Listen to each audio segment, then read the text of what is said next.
एक गांव की कहानी। चारों तरफ पहाड़ों से घिरा हुआ ये गांव शहर से बहुत दूर था और ज़्यादातर लोग किशन थे। अरे भाई चल, काम पे नहीं जाना क्या?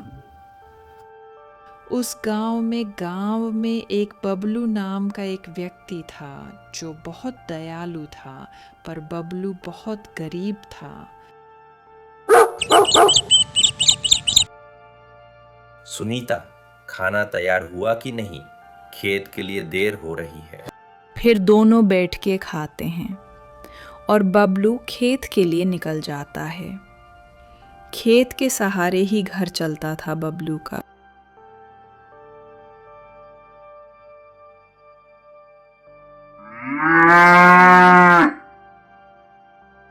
अरे बबलू भाई, इतनी देर हो गई आज तुम्हारी। हाँ, वो आँख खुलने में देरी हो गई थी बस। और बातों फसल का क्या हाल है? इस बार अच्छे ही होंगे लगता है। उसके गांव में एक गोलू नाम का आदमी था जो लालची और बुरा इंसान था। वो एक ढाबा चलाता था। अरे गोलू बेटा, ये तो बिरयानी कल सुबह का लगता है। अरे बुड्ढे, तुझे खाना है तो खा, वरना दफा हो जा। मैंने किसी को बुलाया नहीं इधर। मालिक, आप जो ये खाने में दवाइयाँ मिलाते हैं, ये तो जहरीले होते हैं, इंसान के लिए हानिकारक होता है, सेहत के लिए। आप ऐसा क्यों करते हैं? तुझे अपने पगार से मतलब है ये खाने से? तुझे पैसा मिल रहा है ना, तो मालिक बनने की कोशिश मत कर। दोपहर को जब बबलू को भूख लगी तो उसे याद आया कि उसने खाना लाया ही नहीं।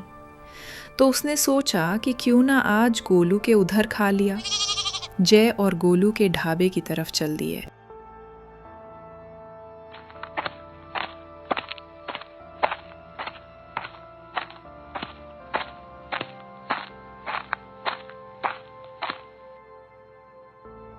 दीपक, मुझे 1 प्लेट बिरयानी और 1 प्लेट समोसा दे दो जल्दी। अभी रुक जाइए, देता हूँ। खाना खाने के बाद जब बिल देने जाता है तो बबलू चौंक जाता है। आपका हो गया 100 रुपये। चलिए 100 रुपये निकलिए। दोनों बहस करने लग जाता है और गोलू भी अचता है। अरे खा हुआ दीपक। मालिक, इसका बिल हुआ 100 रुपये और इसके पास बस 30 रुपये ही है। मार इसको, हड्डी पसली एक कर दे। जब खाने की औकात नहीं तो क्यों आते ही, और तू इन गरीबों को खाना क्यों देता है? अगली बार से ध्यान रखना। ये जी, आपको क्या जरूरत थी गोलू के वहां जाने की? देखिए अब क्या हाल हो गया आपका। सुनीता, मैं तो बस भूख के कारण गया था। मुझे बहुत भूख लगा था इसलिए। अब इसमें मेरी क्या गलती है? देख लेना, इसका बदला एक दिन मैं जरूर लूंगा।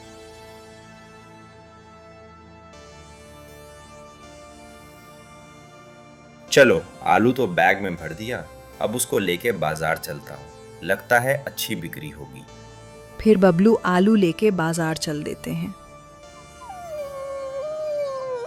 आओ भाइयों, मेरा ताजा ताजा आलू खेत का आलू ले जाओ।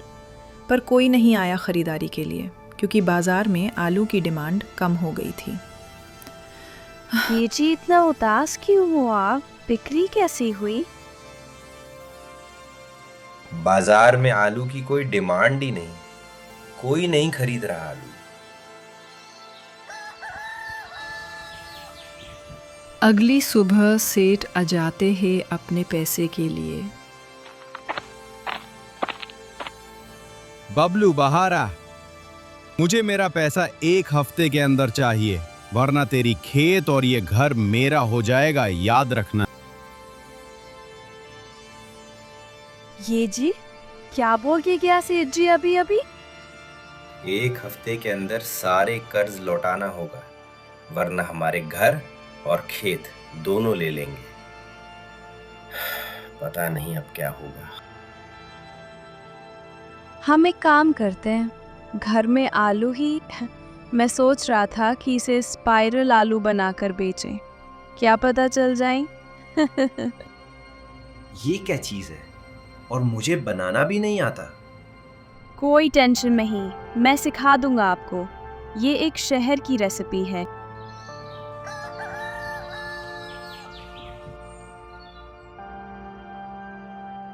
आओ आओ, सहरी खाना ट्राई करो जिसका नाम है स्पाइरल आलू। खाओगे तो खाते जाओगे। हाँ, फिर लोगों की भीड़ लगना शुरू हो जाते हैं। अरे भाई मुझे देना एक मुझे भी। एक मुझे भी। उस दिन बबलू का बिक्री बहुत हुआ, पर गोलू को हाजम नहीं हुआ और उसका धंधा खराब करने का सोचा।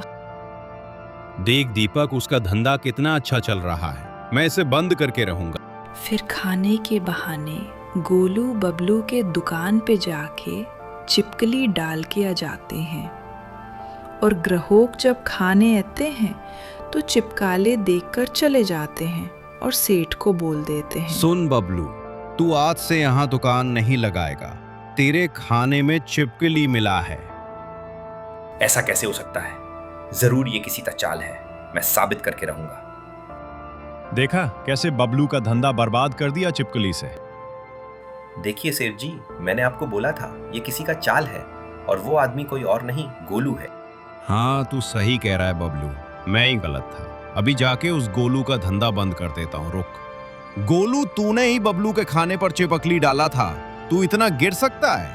तेरा ढाबा आज से बैंड दोबारा नहीं खुलेगा तेरा। माफ कर दीजिए सेठ जी, मैं वो लालच में आकर गुस्से में कर दिया। सेठ जी मुझे माफ कर दीजिए, दोबारा नहीं करूंगा। बिल्कुल नहीं, तूने जो किया उसी का सजा है। फिर जीत बबलू का हाय जो जाता है और उसका धंधा अच्छा चलने लगा और कर्ज भी वापस कर दिया।